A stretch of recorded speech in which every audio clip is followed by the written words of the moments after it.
मारा ही गया है ना, एक हिंदू को मारा गया है ना, एक हिंदू को मारा गया है। तो मुझे बोलना है कि इतनी हिम्मत जाके नल बाजार और मोहम्मद अली रोड में दिखाओ ना। वो जो दाढ़ी वाले और गोल टोपी वाले क्या मराठी में बात करते क्या? शुद्ध मराठी में बात करते क्या? उधर जाने की, उनको कान के नीचे बजाने की हिम्मत नहीं है। दोस्तों, महाराष्ट्र में चल रहे भाषा को लेकर के जो विवाद पनपा हुआ है, आप सब कुछ उससे भली भांति अवगत होंगे। आए दिन आप भी मोबाइल पर देखते ही होंगे कि किस तरीके से मराठी ना आने पर और हिंदी बोलने पर थप्पड़ जड़ दिया जा रहा है।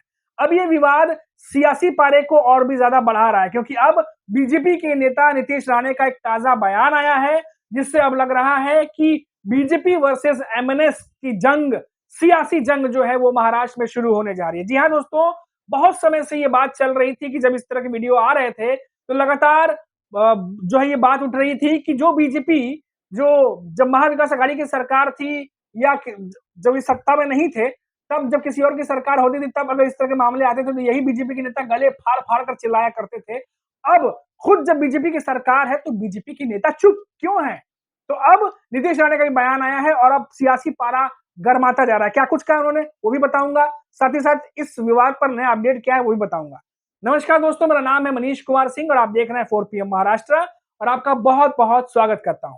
दोस्तों, महाराष्ट्र में हिंदी वर्सेस मराठी, जी हाँ दोस्तों, भाषा विवाद जो है दिन पर दिन बढ़ता ही जा रहा है। पहले स्कूलों के पाठ्यक्रमों में यानी कक्षा 1 से देवेंद्र फडणवीस की सरकार कंपल्सरी करने वाली थी कि हिंदी को पढ़ाया जाए, हिंदी भाषा जो है वो उसको कंपल्सरी करने की बात चल रही थी। लेकिन जिस तरीके से विरोध पनपा, जिस तरीके से राज ठाकरे और एमएनएस ने विरोध किया और साथ ही साथ उद्धव ठाकरे भी जब इस विरोध में कूदे, तो दोनों राज ठाकरे उद्धव ठाकरे ने जिस तरीके से मिलकर विरोध किया, ये विरोध तीव्र होता चला गया, तीखा होता चला गया और कई जगह पर एमएनएस के नेता और शिवसेना के भी कार्यकर्ता हैं, कई जगह साथ में विरोध प्रदर्शन करते हुए दिखाई दिए। उसके बाद कहा गया कि मराठी वाले मामले पर, जो मराठी भाषा को लेकर के है या मराठी सब्जेक्ट को लेकर के जो पढ़ाने की बात हो रही थी, हिंदी भाषा को लेकर के, इस पर उद्धव ठाकरे और राज ठाकरे दोनों साथ आ गए हैं, जिसके बाद ये आंदोलन अब बड़ा हो गया है। और देखा गया कि बाद में फिर देवेंद्र फडणवीस सरकार ने अपने फैसले को बदला और पहले कंपल्सरी, फिर वैकल्पिक और उसके बाद समिति बनाई और बोला कि अब समिति जो है इस पर देखेगी कैसे क्या हो सकते हैं। तो मामला मतलब ठंडे बस्ते में डाल दिया गया। फिलहाल जो फैसला था वो बदल दिया गया। लेकिन अब जो वीडियो आ रहे हैं सोशल मीडिया पर, जिस तरीके से कुछ दिन पहले ही एक दुकानदार की पिटाई का वीडियो आया, उसके बाद अब बीजेपी के नेता बयान देते हुए नीतीश राणे दिखाई दिए। जी हाँ दोस्तों, क्योंकि लगातार सवाल ये उठ रहे थे कि बीजेपी के नेता, क्योंकि एमएनएस पहली बार ऐसा नहीं है कि कुछ इस तरीके से कुछ चीजें की गई हों, इससे पहले भी उत्तर भारतीयों के ऊपर हमले हुए हैं, तब बीजेपी के नेता गला फाड़ फाड़ कर चिल्लाया करते थे और इस तरह के जो हमले हैं, कह लीजिए इस तरह की जो घटना है वो सब सामने आती थी तो उसका विरोध करते थे। लेकिन अब महाराष्ट्र में खुद महायुति की सरकार है, बीजेपी बड़े पार्टी बन के उभरी है, बीजेपी के नेता चुप क्यों हैं? देवेंद्र फडणवीस कुछ कर क्यों नहीं रहे? देवेंद्र फडणवीस चुप क्यों है? महाराष्ट्र के सीएम है, कानून व्यवस्था बनाए रखने की वो बात करते हैं। अभी कुछ दिनों पहले ही वो कहीं बयान दे रहे थे कि जो है जो महाराष्ट्र में मराठी भाषा को बढ़ावा देना चाहिए, लेकिन कानून के दायरे में रह करके। तो ये तमाम बातें वो कह तो रहे थे, लेकिन करते हुए कुछ दिखाई नहीं दे रहे। और अब नीतीश राणे का एक बयान आया है, नीतीश राणे का पहले वो बयान सुन लीजिए। मारा ही गया है ना, एक हिंदू को मारा गया है ना, एक हिंदू को मारा गया है। तो मुझे बोलना है कि इतनी हिम्मत जाके नल बाजार और मोहम्मद अली रोड में दिखाओ ना। वो जो दाढ़ी वाले और गोल टोपी वाले क्या मराठी में बात करते क्या? शुद्ध मराठी में बात करते क्या?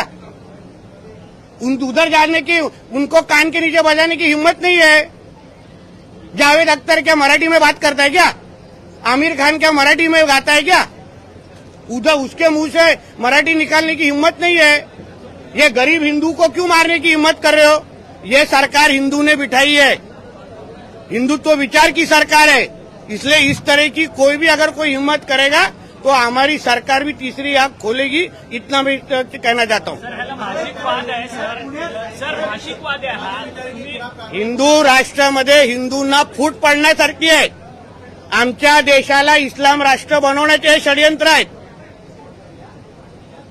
अहो, आमच्या हिंदूंची जनसंख्या मुंबईमध्ये कमी करण्याचे प्रयत्न होत आहेत, लव्ह जिहाद, लँड जिहाद आणि ह्या सगळे नाटकं करून हिंदूंचं पलायन कसं होईल, हे सगळे प्रयत्न, त्याच्यामध्ये हिंदूंनाच मारण्याचे कार्यक्रम होत आहेत। मालवणीमध्ये जावा ना, ते काय सगळे एकदम शुद्ध मराठी बोलतात की काय? तिथे का नाही जाऊन मारत एक पण? हे जो कोण छाती ताणून बोलतायत ते, इस तरीके कोई दादागिरी हिंदू के ऊपर कोई करेगा तो हमारी सरकार कार्रवाई करेगी। तो देखा दोस्तों, आपने नीतीश राणे अब खुलकर ये बात कहने लगे हैं। जो कुछ भी उन्होंने कहा आपने सुन लिया। अब साफ तौर पर नीतीश राणे जो है उन्होंने राज ठाकरे और एमएनएस पर हमला बोला है और जुबानी जंग जो है अब वो शुरू हो गई है, क्योंकि इसके बाद एमएनएस के नेता भी नहीं रुकने वाले। उनकी तरफ से भी रिप्लाई जवाब जो है वो जरूर आएगा। और अब नीतीश राणे के इस बयान के बाद राज ठाकरे क्या कहते हैं या एमएनएस की पार्टी क्या कहती है, ये देखने वाली बात होगी। फिलहाल अभी इस समय जो है, आने वाले समय में ये देखा जा रहा है कि जो मामला ये दिन ब दिन और बढ़ता चला जा रहा है। लगातार बात कही जा रही है, चाहे वो मराठी भाषा को लेकर के हो, चाहे स्कूल में पढ़ाने को लेकर के हो, हिंदी भाषा। अब ये मामला दिन ब दिन गरमाता चला जा रहा है और अब देखना होगा कि ये कहां पर जाकर के थमता है। फिलहाल जो ताजा अपडेट थी वो हमने आप तक पहुंचाई, लेकिन जाने से पहले आपको बता दें कि लगातार ये बातें उठ रही थी दोस्तों, जब राज ठाकरे या एमएनएस की तरफ से जब इस तरह की चीजें की जा रही हैं, लगातार जब वीडियो आ रहे हैं, तो लगातार ये पूछा जा रहा है कि महायुति के नेता, चाहे वो अजीत पवार हो, एकनाथ शिंदे हो, देवेंद्र फडणवीस हो, ये आखिर चुप क्यों है, या इनके जो बड़े नेता हैं वो चुप क्यों हैं? क्योंकि यही महायुति सरकार सुरक्षा व्यवस्था, कानून व्यवस्था का हवाला देती है, कहती है कि हमारी सरकार में सुरक्षा व्यवस्था जो है वो मजबूत हो गई है, कानून व्यवस्था जो है वो मजबूत बनी है और डेवलपमेंट की तरफ बढ़ रहे हैं, हम सब एक हैं। ये तमाम बातें राजनेता कहते रहते हैं। तो अब जब ऐसी घटनाएं आ रही हैं तो क्यों नहीं इस पर कुछ बयान या प्रतिक्रिया आ रही है? तो ये भी अपने आप में लगातार सवालों के घेरे में है कि आखिर सरकार, महायुति सरकार जो आगे बढ़-बढ़ कर क्रेडिट लेती है, आगे बढ़-बढ़ कर बताती है कि हमने ये किया, हमने वो किया, आखिर क्यों वो महायुति सरकार के नेता फिलहाल चुप नजर आ रहे हैं? तो अब देखते हैं कि बीजेपी की तरफ से हालांकि फिलहाल नीतीश राणे का बयान आ गया है। अब इस पर एमएनएस की तरफ से क्या रिप्लाई आता है। अभी के लिए इतना ही। आप देखते रहे 4 PM महाराष्ट्र, और फिर लौटेंगे तो बात करेंगे किसी बड़ी खबर पर। लेकिन अगर आप चैनल पर नए हैं तो चैनल को सब्सक्राइब कर दीजिए, ताकि जब हमारी अगली वीडियो अपलोड हो तो आपको उसकी नोटिफिकेशन जो है आपको मिल जाए। नमस्कार।